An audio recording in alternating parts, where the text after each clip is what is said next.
उसके पूर्व प्रोफेसर चमनलाल गुप्ता जी की पुण्य स्मृति को नमन करता हूँ। मैं समझता हूँ कि इस अलंकरण के साथ आपके कंधों पर, मैंने जिन्हें अलंकृत किया गया है उनके कंधों पर एक बड़ी जिम्मेदारी आ गई। वो जिम्मेदारी है भारतवर्ष के प्रसिद्ध चिंतक और राजनेता श्री चमनलाल गुप्ता जी के आदर्शों तथा मूल्यों को अक्षुण्ण रखने की।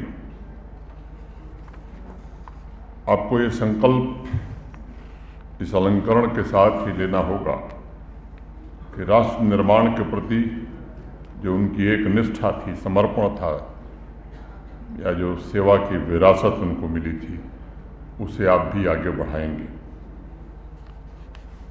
आपने जो डॉक्यूमेंट्री देखी, मुझे भी उनके साथ लोकसभा में 2 टर्म रहने का अवसर मिला, 11वीं लोकसभा में भी और 13वीं लोकसभा में। 13वीं लोकसभा में श्रद्धेय अटल बिहारी वाजपेयी जी देश के प्रधानमंत्री बने थे। माननीय चमनलाल जी उस सरकार में मंत्री थे। मुझे याद है कि जब वो जम्मू कश्मीर की राजनीति में सक्रिय थे तो कुछ पुस्तकों का जिक्र हुआ है।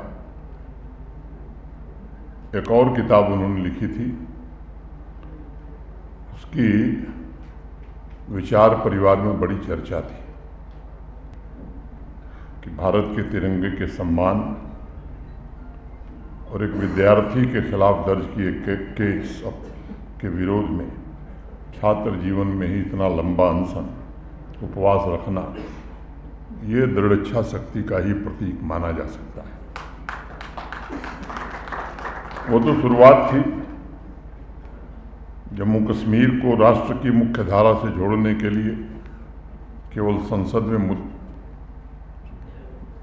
निरंतर आवाज़ उठाना ही नहीं, बल्कि सड़क से लेकर संसद तक जीवन भर उन्होंने संघर्ष किया और उसका जवाब भी दिया था कि कम से कम आम आदमी तो जम्मू कश्मीर का नहीं है।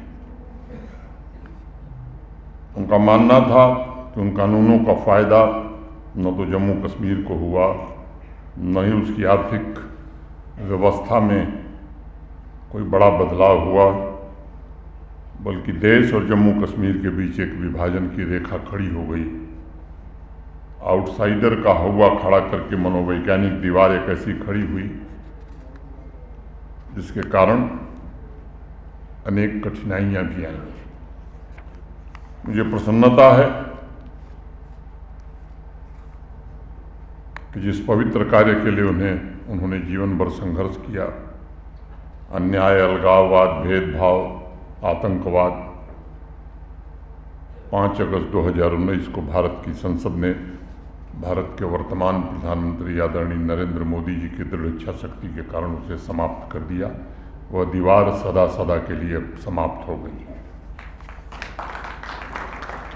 चमनलाल गुप्ता जी जैसे महान लोगों के सपनों को साकार करने और उन्हें श्रद्धांजलि देने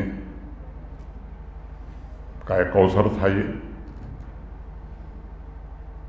लंबे समय के बाद यहाँ रहने वाला वाल्मीकि हो, दलित हो, गोरखा हो, वेस्ट पाकिस्तानी रिफ्यूजी हो, या अनेक ऐसे लोग जिन्हें सामाजिक न्याय प्राप्त हो सका है, वंचित वर्गों को सम्मानपूर्वक जीवन जीने के नागरिक अधिकार मिल सके हैं, लंबे समय की ऐतिहासिक भूल को दुरुस्त करने का अवसर मिला है।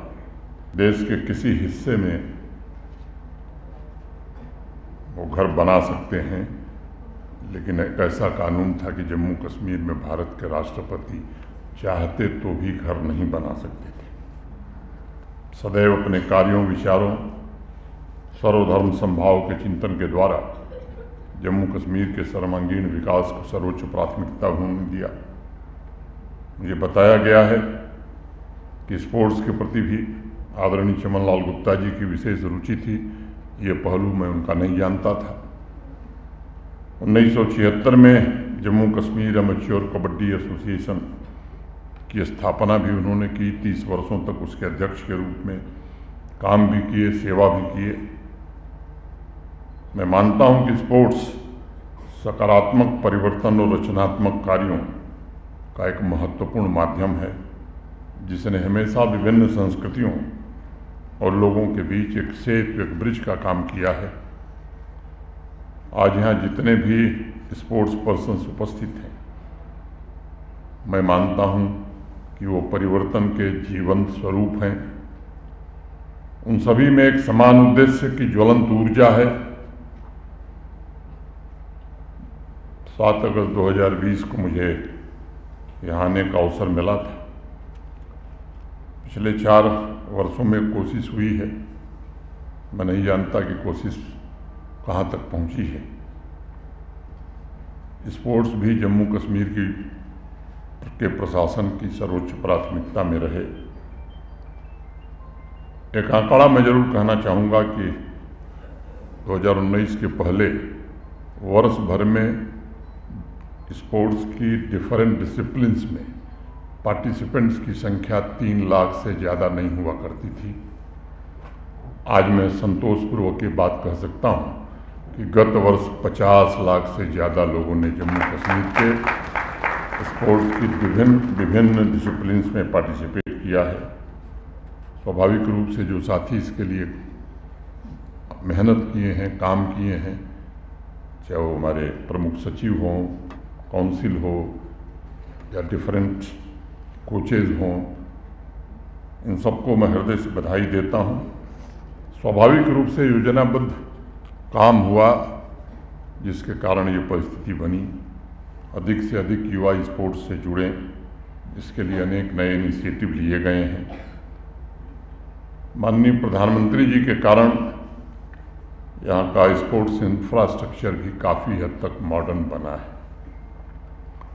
PMDP prime minister development programme के अंतर्गत जो धनराशि मिली, उसके कारण अगर आप देखेंगे तो देश के बाकी हिस्सों की तुलना में छोटी छोटी जगहों पर भी, मैं डिस्ट्रिक्ट की बात नहीं कर रहा, स्टेडियम्स, अब जब ये सुविधा बढ़ती है तो मुझे लगता है कि लोगों की अपेक्षा और आकांक्षा भी बढ़ती है। जहाँ से मैं आता हूँ देश का सबसे बड़ा राज्य है, और मुझे आपको ये बताते हुए शायद आपको प्रसन्नता होगी कि उत्तर प्रदेश देश का सबसे बड़ा राज्य है, उसके स्पोर्ट्स बजट से जम्मू कश्मीर का स्पोर्ट्स बजट ज़्यादा है। ये कुछ तथ्य हैं जो कभी कभी ध्यान में नहीं आते हैं। यहाँ अनेक सामाजिक और राजनीतिक क्षेत्र में काम करने वाले लोग, जनपद में एक इंडोर स्टेडियम हो, एक बड़ा स्टेडियम हो, ये तो देश के बाकी हिस्सों में है, लेकिन कम राज्य हैं जहाँ एक डिस्ट्रिक्ट में कई स्टेडियम। और अब तो मांग ऐसी यहाँ जोर से उठने लगी है कि साहब है तो, लेकिन मेरी पंचायत थोड़ा 3 किलोमीटर दूर है, वहाँ भी एक बन जाता तो बड़ा अच्छा रहता है। ये परिस्थिति बनी है। प्रधानमंत्री जी के मार्गदर्शन में युवाओं के स्पोर्टिंग टैलेंट्स को तराशने के लिए अनेक प्रयास हुए हैं। 100 खेलो इंडिया सेंटर्स स्वीकृत हुए थे, तो 94 सेंटर पूरे हो गए हैं। 2 खेलो इंडिया सेंटर ऑफ एक्सेलेंस स्थापित हो चुके हैं। किसी भी विकसित राज्य की तरह जम्मू कश्मीर के स्पोर्ट्स पर्सन्स को स्टेट ऑफ द आर्ट सुविधा मिले। स्टेडियम में फ्लड लाइट हो, सिंथेटिक टर्फ हो, इनकी स्थापना बड़े पैमाने पर हुई है। प्रोफेसर चमन लाल गुप्ता जी की पुण्य स्मृति को फिर से प्रणाम करता हूँ, और आयोजन में जिन भी बंधुओं ने इस आयोजन को सफल बनाने में सहयोग किया है, उनके प्रति भी हृदय से कृतज्ञता ज्ञापित करते हुए इतना ही कहकर के अपनी बात मैं पूरी करूँगा। धन्यवाद। आप देख रहे हैं जम्मू न्यूज़ मिशन।